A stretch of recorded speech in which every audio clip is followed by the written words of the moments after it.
MM குக்கிங்கில் என்ன பார்க்க போகிறோன்னா வெண்டைக்காய் வச்சு ஒரு காரக்குழம்பு, அரைச்சி விட்ட காரக்குழம்பு. வாங்க எப்படி செய்யறதுன்னு பார்க்கலாம். முதல்ல இந்த குழம்புக்கு இப்படி வெண்டைக்காயை கட் பண்ணிவிட்டு கொஞ்சம் பெருசாகவே கட் பண்ணிங்க, கொஞ்சம் நீளமாக இந்த மாதிரி கட் பண்ணிக்கணும். கட் பண்ணி முதல்ல நல்லா வதக்கிக்கலாம். கொஞ்சமாக ஒரு அரை ஸ்பூன் எண்ணெய் சேர்த்து இதை நல்லா வதக்கிக்கலாம்.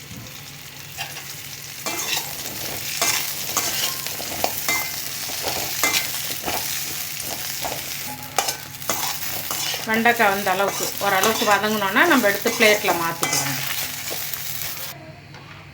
இப்போ கொஞ்சம் நல்லெண்ணெய் சேர்த்துக்கலாம். நான் என்னென்ன போட்டு வறுக்கிறேங்கிறத பார்த்துக்குங்க. வறுத்து அரைச்சி வச்சா தான் இந்த வெண்டைக்காய் காரக்குழம்பு சூப்பராக இருக்கும். நம்ம சாதாரணமாக மிளகாத்தூள் மல்லித்தூள்லாம் போட்டு அப்படியே வச்சுருக்கோம், பூண்டெல்லாம் நசுக்கி போட்டு. இந்த மாதிரி வறுத்து அரைச்சி ஒரு டைம் வச்சு பாருங்கள். ஒரு அரை ஸ்பூன் வெந்தயம் சேர்த்துக்கங்க. அது கூட ஒரு அரை ஸ்பூன் சீரகம், ஒரு அரை ஸ்பூன் சோம்பு, ஒரு அரை ஸ்பூன் மிளகு. இது கூட வாசனைக்காக வறுத்து போட்டால் காஞ்ச மிளகா வாசனையாக இருக்கும் குழம்புல. அதுக்காக ஒரு 4 காஞ்ச மிளகா. நம்ம மிளகாத்தூள்லாம் சேர்த்துக்கலாம் குழம்புல. அது கூடவே ஒரு ஸ்பூன் அளவு இந்த அளவு மல்லி. இதெல்லாம் சேர்ந்து நல்லா வதங்கும். நல்லா ஒரு கைப்பிடி அளவு கொஞ்சம் பெருசாக கட் பண்ண வெங்காயம், ஒரு 2 வெங்காயம், பெரிய வெங்காயம் சேர்த்துருக்கேன். சின்ன வெங்காயம் இருந்தால் நீங்கள் ஒரு கப் அளவு சேர்த்துக்கணும். ஒரு 10-15 வெங்காயம் சேர்த்துக்கணும்.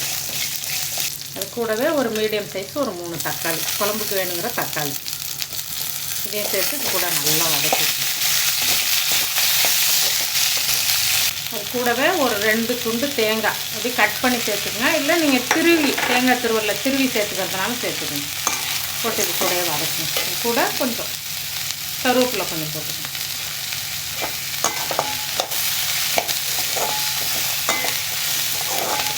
இப்போது எல்லாம் சேர்ந்து இந்த அளவு வதங்கிடுச்சு பாருங்கள். இந்த அளவு வதங்கினோன்னா நம்ம இதை ஆற வச்சுட்டு மிக்ஸி ஜாரில் போட்டு நல்லா அரைச்சி எடுத்துக்கலாம், நைஸாக அரைச்சி எடுத்துக்கலாம். இப்போ கொஞ்சமாக நல்லெண்ணெய் சேர்த்துக்கலாம். குழம்பு, வத்த குழம்பு, மீன் குழம்புக்கெலாம் நல்லெண்ணெய் சேர்த்தா தான் நல்லா டேஸ்ட் நல்லாயிருக்கும். கொஞ்சமாக கடுகு, கொஞ்சம் வெந்தயம், அது ரெண்டும் சேர்ந்து நல்லா பொரியட்டும். இப்போ கொஞ்சமாக கருவேப்பிலை சேர்த்துக்கணும். ஒரு முழு பூண்டு நல்லா உரிச்சிட்டு இந்த மாதிரி இடித்து வச்சுக்கணும். இடித்த பூண்டை அது கூட சேர்த்துக்கலாம்.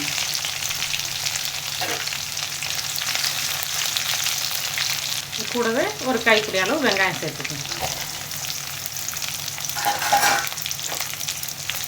எல்லாம் சேர்ந்து நல்லா வதங்கணும். பூண்டு வாசனை வர வரைக்கும் வதங்கணும். கொஞ்சமாக மஞ்சள்தூள்,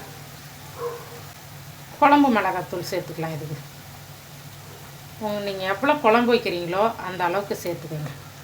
நான் இது சின்ன ஸ்பூனு ஒரு 3 ஸ்பூன் குழம்பு மிளகாத்தூள் சேர்த்துக்கிறேன். இது கூடவே நம்ம 1 ஸ்பூன் அளவு வெறும் மிளகாத்தூள், தனி மிளகாத்தூளில் அது சேர்த்துக்கணும். மல்லித்தூள் வேண்டாம், மல்லி அதில் நிறைய 1 ஸ்பூன் போட்டு அரைச்சிருக்கிறதுனால நம்மளுக்கு மல்லித்தூள் வேணும். இதை அப்படி எண்ணெயில் கொஞ்சம் வதக்கிட்டு ஒரு நெல்லிக்காய் சைஸ் அளவு புளி எடுத்து நல்லா தண்ணியாக கரைச்சி வச்சுருக்கேன், அதை இது கூட நம்ம சேர்த்துக்கணும்.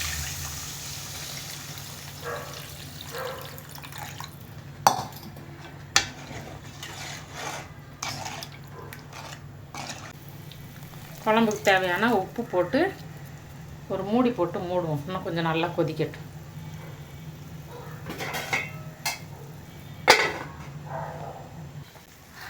இந்த அளவுக்கு நம்ம வறுத்து வச்சது எல்லாத்தையும் இந்த மாதிரி நைஸாக அரைச்சிக்கோங்க.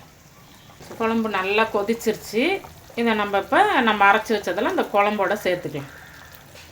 ஜாரை கொஞ்சம் தண்ணி ஊற்றி கலந்து கூட சேர்த்துக்கலாம். நம்ம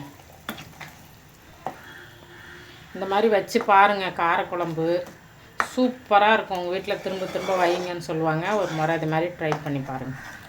நம்ம தக்காளி போட்டு அரைச்சிருக்கிறதுனால புளி வந்து கம்மியாகவே சேர்த்துக்கோங்க. தக்காளி நல்ல புளிப்பு இருக்கும், அதனால் புளி கம்மியாகவே சேர்த்துங்க குழம்பு. இது ஒரு கொதி வந்தோன்னே நம்ம வெண்டைக்காய் வதக்கி வச்சுருக்க வெண்டைக்காவை அது கூட சேர்த்துக்கலாம். கூடவே ஒரு சின்ன துண்டு வெல்லம் சேர்த்துக்கிறேன். இது குழம்போட சேர்ந்து கொதிக்கட்டும். காரக்குழம்புலலாம் வெல்லம் போட்டால் நல்ல டேஸ்ட். உப்பு, புளி, காரம் எல்லாம் சேர்ந்து நல்லாயிருக்கும். இது இப்போ கொதிக்கட்டும், ஒரு மூடி போட்டு நம்ம மூடலாம். இந்த மாதிரி நல்லா கொதித்தோன்னே நீங்கள் கொஞ்சம் உப்பு இருக்கான்னு மட்டும் பார்த்துக்கங்க.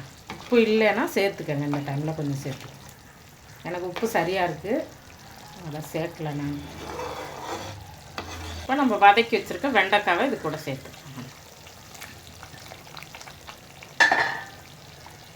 வதக்குனதுனால சும்மா ஒரு 5 நிமிஷம் கொதிக்க வச்சு வேக வச்சு எடுத்துக்கலாம்.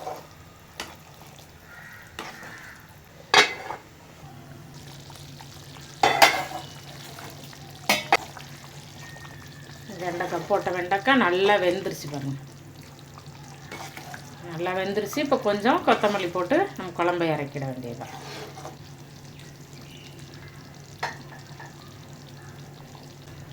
வெண்டைக்காய் காரக்குழம்பு ரெடி ஆகிடுச்சு. நீங்களும் உங்கள் வீட்டில் செஞ்சு சாப்பிட்டு பார்த்துட்டு எப்படி இருக்குன்னு கமெண்ட் பண்ணுங்கள், லைக் பண்ணுங்கள், ஷேர் பண்ணுங்கள், சேனலை சப்ஸ்கிரைப் பண்ணி சப்போர்ட் பண்ணுங்கள். நன்றி.